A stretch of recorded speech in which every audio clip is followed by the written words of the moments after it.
আজ এমন এক মাসে আমরা এখানে একত্রিত হয়েছি যে মাস হচ্ছে আল্লাহর নিকট সম্মানিত যে 4টি মাস আছে, জিলকদ মাস, জিলহজ, রজব এবং মুহররম।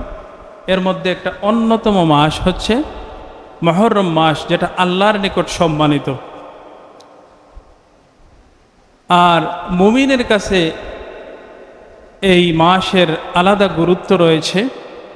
এর মূল কারণ হচ্ছে এই মাসে আল্লাহর প্যারা হাবিব দুজাহানের সরদার সৈয়দুল মুরসালিন সাল্লাল্লাহু আলাইহি সাল্লামের পরিবারের 17 জন সদস্য, ইমাম হুসাইন রাদিয়াল্লাহু তাআলা আনহু এবং তাকে নিয়ে আরও 17 জন সদস্য কারবালার প্রান্তরে পাষাণ্ড ইয়াজিদ কর্তৃক, মালাউন ইয়াজিদ কর্তৃক নির্মমভাবে শাহাদত বরণ করেছিলেন। যে কারবালার প্রান্তরে আল্লাহ নবীর পরিবারের মহিলাদেরকে তারা বন্দী করে নিয়ে গিয়েছিল ইয়াজিদের বাহিনী। এই জন্য মাস মুমিনের নিকট আলাদা এটা গুরুত্ব বহন করে। আমরা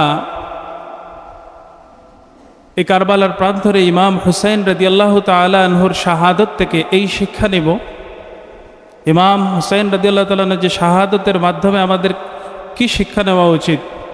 আমরা শিক্ষা নেব যে আমরা যদি সংখ্যায় অল্প হই, কখনো আমরা বাতিলের সাথে আপোষ করব না, কখনো বাতিলের কাছে মাথা নিচু করব না ইনশাআল্লাহ।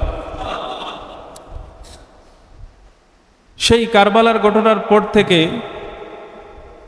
মুসলমানদের মধ্যে 2টি ধারা দেখা যায়। একটি হচ্ছে ইয়াজিদি ধারা, আরেকটি হচ্ছে হুসাইনি ধারা। আমরা দেখি এই মুহররম মাস আসলে কিছু ইয়াজিদ প্রেমীদের মায়া কান্না শুরু হয়। তারা ইয়াজিদকে বিভিন্নভাবে তাকে ভালো সাজাতে চায়, তাকে একজন ভালো মানুষ হিসাবে উপস্থাপন করতে চায়। তারা বিভিন্নভাবে ইয়াজিদের প্রচার এবং প্রসার চায়। অথচ আপনারা ইতিহাস লক্ষ্য করলে দেখবেন এই ইয়াজিদ মাত্র 3 থেকে 3.5 বছর ক্ষমতায় ছিল। 3 থেকে 3.5 বছর। এই 3 বছর থেকে 3.5 বছরের মধ্যে সে যে 3টা বড় অপকর্ম করেছিল, এগুলো পৃথিবীর ইতিহাসে বিরল। এইরকম অপকর্ম সচরাচর চোখে পড়ে না। প্রথমত, সে 61 হিজরিতে কারবালার প্রান্তরে আমাদের ইমাম আল্লাহর প্যারা হাবিব হযরত মুহাম্মদ মুস্তাফা সাল্লাল্লাহু আলাইহি সাল্লামের কলিজার টুকরা সন্তান, কলিজার টুকরা নাতি হযরত হুসাইন রাদিয়াল্লাহু তাআলা আনহু এবং পরিবারের আরও 17 জন সদস্যকে নির্মমভাবে সে কারবালার প্রান্তরে তার বাহিনী কর্তৃক হত্যা করেছিল। তার শাসনের 2য় বৎসরে তার নির্দেশে মদিনায় আক্রমণ করা হয়েছিল। এটাকে ইতিহাসে হাররার ঘটনা নামে বলা হয়েছে।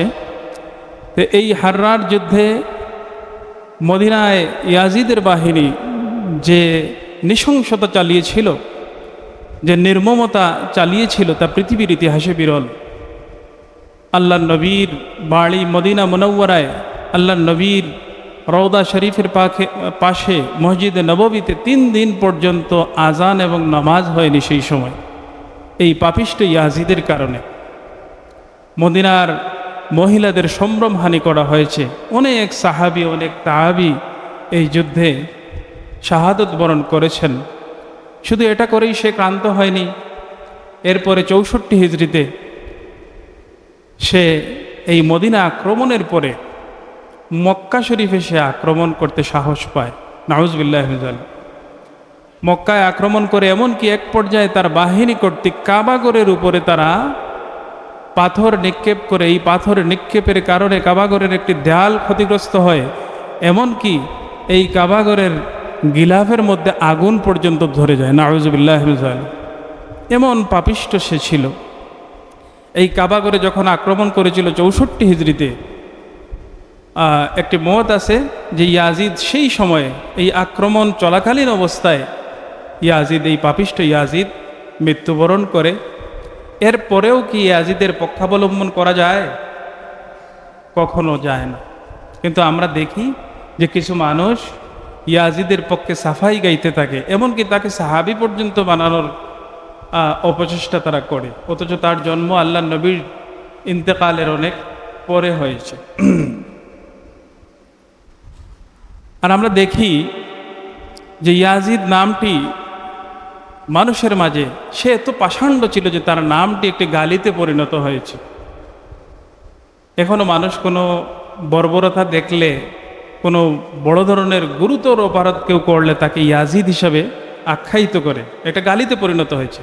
যেমনিভাবে এই বাংলার জমিনে মীর জাফর একটা গালিতে পরিণত হয়েছে, অথচ আপনি চিন্তা করেন তার নাম ছিল মীর জাফর আলী খান, কত সুন্দর নাম, কিন্তু তার বিশ্বাসঘাতকতার কারণে আমাদের এই উপমহাদেশে তার নাম একটা গালিতে পরিণত হয়েছে। তেমনিভাবে ইয়াজিদ একটা গালিতে পরিণত হয়েছে। আমরা ইয়াজিদকে গালমন্দ করব, এটা আমাদের ইমানের দাবি।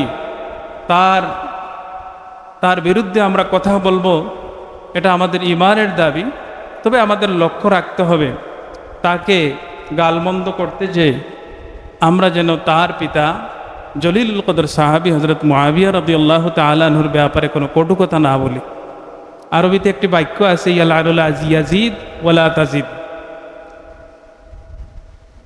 ইয়ালানুল ইয়াজিদ ওয়ালা তাজিদ, যে এজিদ পর্যন্ত লানত করো কিন্তু তার উপরে আর যেও না। তার মানে হচ্ছে যে ইয়াজিদকে লানত করো কিন্তু তার উপরে তার পিতার দিকে তুমি কখনো আঙ্গুল তুলবে না। এই জিনিসটা আমাদের লক্ষ্য রাখতে হবে।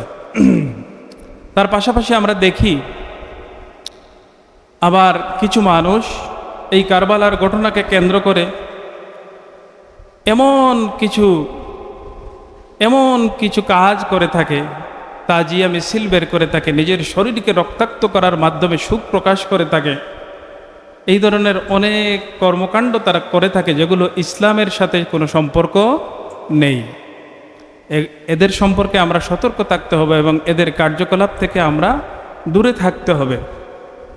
আল্লাহ পাক আমাদের সকলকে হযরত হুসাইন রাদিয়াল্লাহু তাআলা আনহুর আদর্শকে, হযরত হুসাইন রাদিয়াল্লাহু তাআলা আনহুকে তার রেখে যাওয়া এই শাহাদত থেকে আমরা শিক্ষা নেওয়া এবং সেখান থেকে হযরত হুসাইন রাদিয়াল্লাহু তাআলা আনহুর আদর্শকে আমরা ধারণ করার তৌফিক দান করেন। আল্লাহুম্মা আমিন।